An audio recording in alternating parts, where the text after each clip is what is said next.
I ask your pardon in having to follow these excellent speakers, Bishop Boland and Bishop Parks. And you notice the new bishop has a sweet tooth.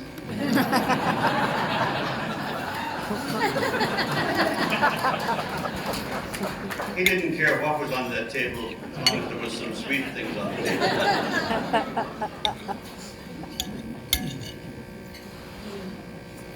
Now, I can't follow what has already been said. I do claim it.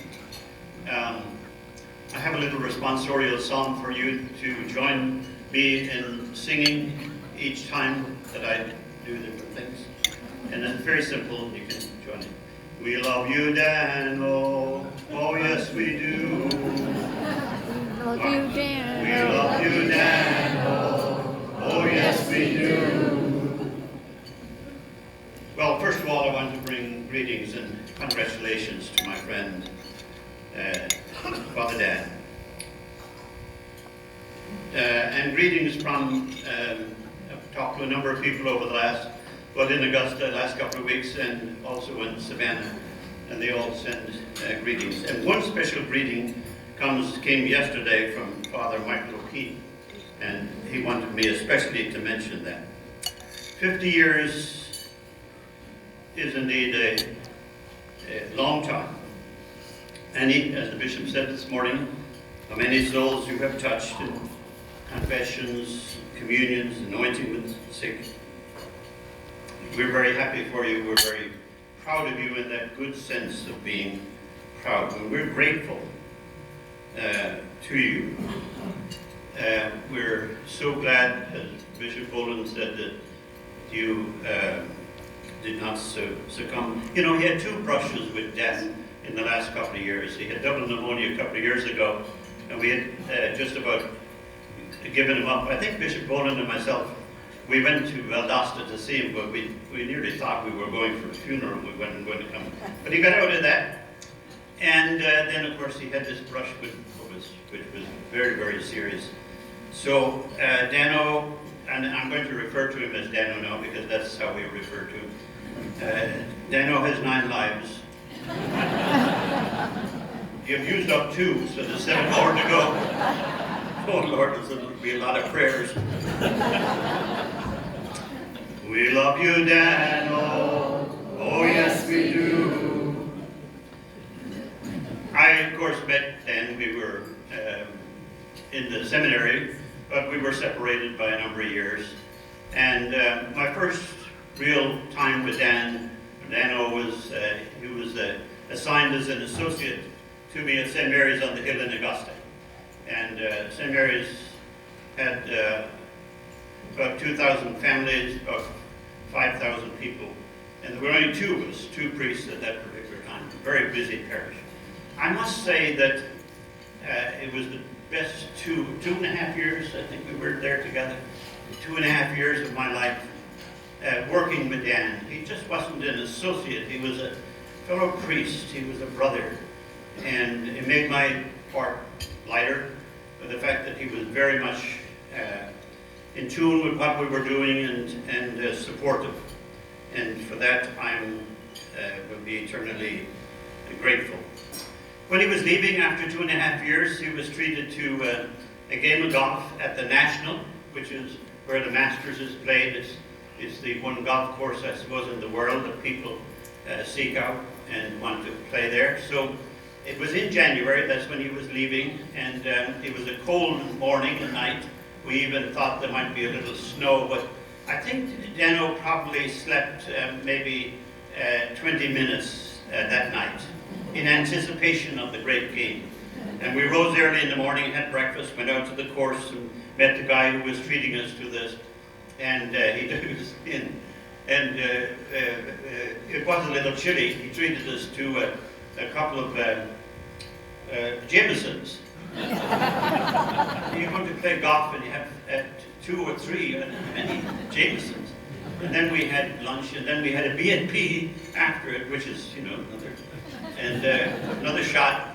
And I went out on the course, and I stood there looking down the first fairway, and I didn't know if the fog was real? No, it's not created from within. You probably, maybe a few of you have seen Dano in action playing golf. It is something to behold. His greatest moment is on that tee and hitting that ball. And he stands up there and he gets the driver and he wiggles a little bit. And there's always a spit. And then he whacks that ball and it's like into eternity. Way into the unknown. It's supersonic. And it's not always known where it's going to go. But he enjoys that powerful moment. And at the National, at the Masters, he lost a golf ball that has never returned from the elements. We love you, Dano. Oh, yes, we do. Now, I have to tell you something. There's many stories that I could relate, but I'll just relate one. The thing I like about Dano is that he tells these stories and he laughs at them and has great joy in telling them and laughing at them himself. And he was on his way back. He was in Columbus at this time, and his friend Liam Collins was in Macon, and they're classmates and ordained the same year. And Liam is a little fellow that's out there. He's about half the size of Dano. But he was a kind of the spiritual director to Dano, the psychologist, health specialist, and all of these various different things. So they're on their way back, driving together in the car, and Collins, as I refer to him, looks at Dano and he said, Dano, you know, you should be ashamed of yourself. You're twice the size of what you should be. Now, why don't you do something about it? So Dano, coming back from retreat and all of that, you know, he was thought about it, prayed about it, and so he went out next day and bought himself a jumpsuit and some sneakers and got ready for action, and he joined Weight Watchers. On Labor Day. Oh, God. It is very appropriate. He started the labor of losing half his weight. He paid his $25. And he went in, he sat down on the bench. And went in the middle of the bench, and when he looked at it, this end was up 6 inches. The other end was up 6 inches. It was like a plane that was ready to take off. And so he thought, you know, I really need to be here. This is good. This is where I need to be. This is the program, you know.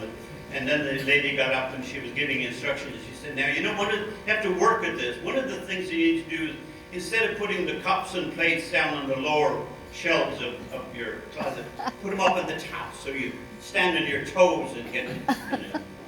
I could see Dano doing that.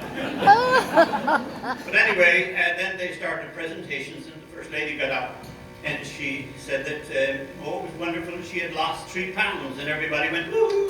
Very well done. And the next lady got up and she lost 1.5 pounds. It came time for coffee, and Dano was back. I know how this is going to end. Dano was back getting a cup of coffee, and this little lady came up to him and kind of snuggled up to him a little bit, and she said, don't worry, sir, we'll teach you how to cheat.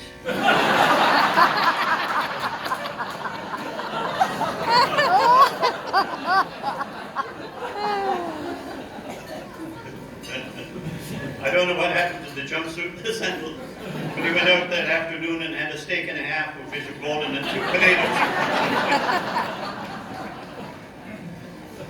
God bless you, Dan.